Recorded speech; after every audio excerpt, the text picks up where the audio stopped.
Bienvenue à Paris, and to this special edition of the daily podcast episodes bringing you the inside stories from the Paris 2024 Olympic Games. Allez, allez, allez! Here's your host, John Gregory. A warm welcome to this 8th episode of this special daily series. Thanks for joining me. We will be bringing you a short daily episode as we guide you on what to expect the next day at the Olympic canoe slalom and kayak cross in Paris and recap on the results of the last day's racing. I'm joined today by Benoit Peschier from France, Jacobi from USA and Julien Billaut. Today we have results of the K1M men's semi-final and final and a preview ahead of the kayak cross debut at the Olympics. This is a tale of two races.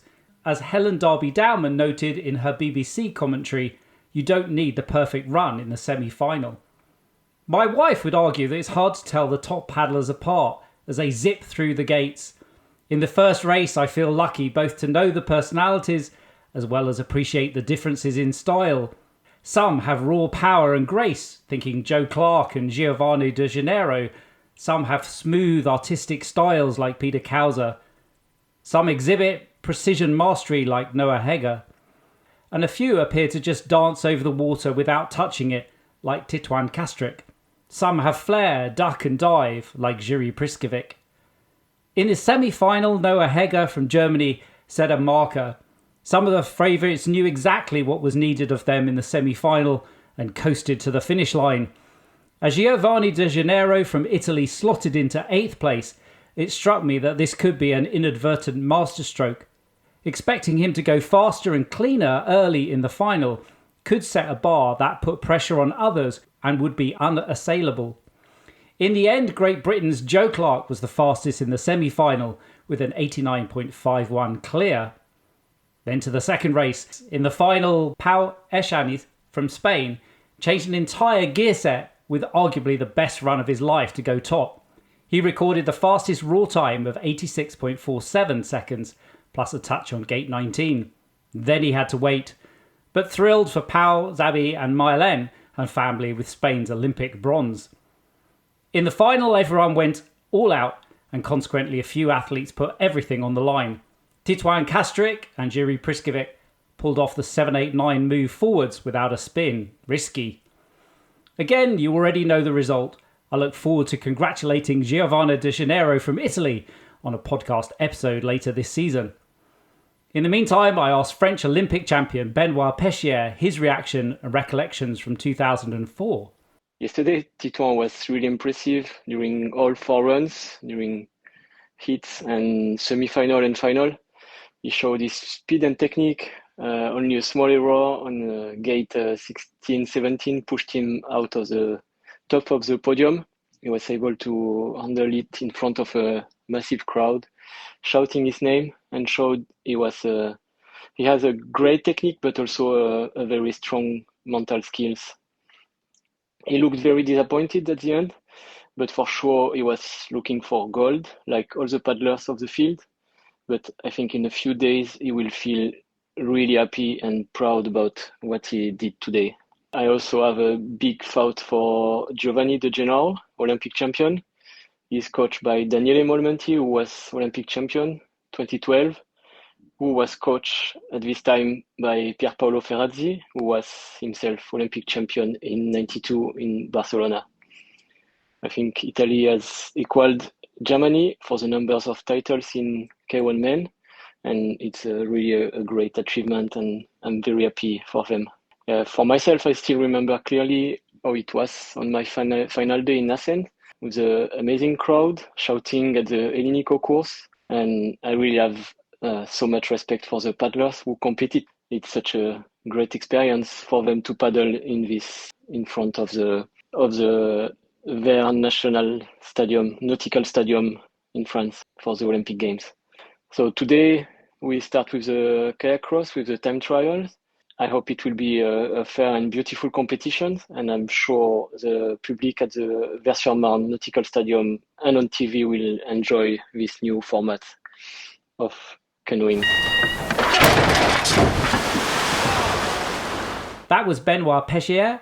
He represented France at the Olympics in Athens. He talked to us from Paris, France. Picking up on what Benoit said, So Italy's Pierpaolo Ferrazzi won gold in Barcelona, coached by Alberto Bonamini.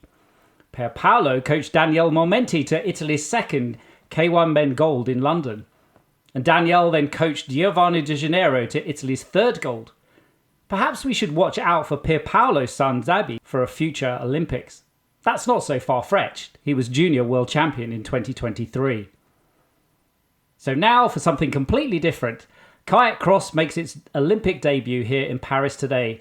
The idea isn't exactly new. In one of our earlier episodes, I spoke to Eric Jackson from USA about some of its origins.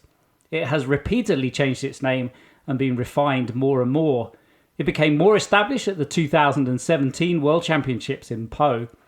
Among the winners racing in Paris have been Kimberly Woods from Great Britain, Jess Fox from Australia, Anna Sattler from Brazil, and Joe Clark from Great Britain, 3 times in fact, and Stefan Henks from Germany. There are 6 athletes competing in kayak cross who did not take part in the kayak slalom. They are Boris Neveu and Angela Ugg from France, Noemi Fox from Australia, Manuel Ochoa from Spain, and Teresa Fizerovla from Czechia. Next, I went back to some previous conversations with some of my guests. Here is 92 Olympic champion Joe Jacobi. What is that physical toll start to look like on the people that are doing multiple categories? What, as specialization comes in, what are the choices that you make? You can see this in professional cycling. You know, we just watched the Tour de France. There's a lot of crossing over with the cyclocross and mountain bike and different disciplines, even within the road cycling. And when will that start to kind of show up in slalom? I imagine that, and kayak cross, I imagine that will happen at some point. I mean, I know Joe Clark took a brutal hit down in Australia in training this past winter. Our winter in Europe, and it prevented him from competing in the big slalom race down there.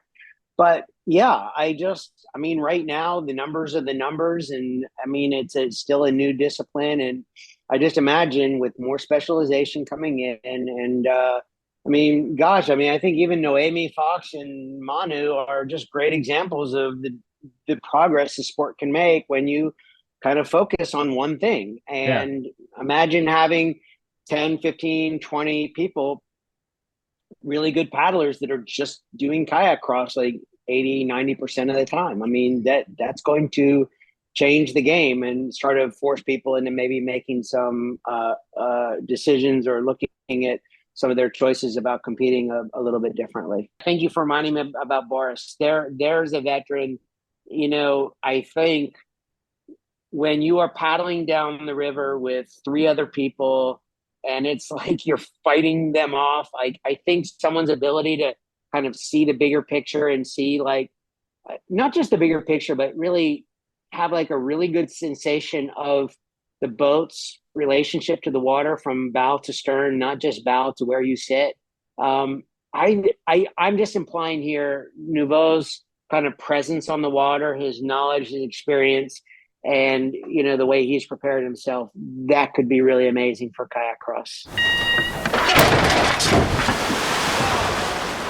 That was Joe Jacobi. He represented USA at the Olympics in Barcelona and Athens. He talked to us from home in La Seu d'Urgell, Spain. And here is part of my previous conversation with Julien Billaut. He won the men's kayak gold for France at the 2006 World Championships. Yeah, I'm just very excited to see the cross after that. The cross is going to be, I think, a great show.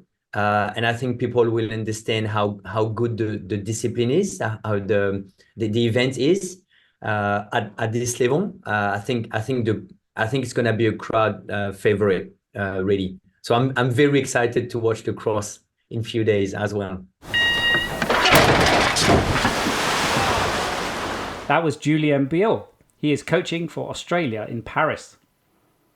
In men's kayak cross, we start with the time trial of the 38 athletes, and there are 37 athletes in the women's kayak cross time trial. It must be said that while many canoe slalom athletes may have started paddling in a kayak or paddle them recreationally or play canoe polo, I can't recall that I have ever seen K1M paddlers Mati Benes from Slovakia or Benny Savsek from Slovenia in a kayak. That will be a first for me too. Thanks to my guests today, Benoit Peschier, Joe Jacobi and Julien Billaut. Tomorrow's episode will bring results of the men's and women's time trial for the kayak cross. If you need more, then read Ettore Evaldi's brilliantly insightful and eloquent blog. I'm John Gregory, thanks for listening. I'll be back in our next episode, released tomorrow at 6 a.m. Central European Time. That's it for now. Please subscribe to the podcast on Apple Podcasts, Spotify or YouTube, and leave a review too. Until the next episode, keep it fast and clean. Au revoir!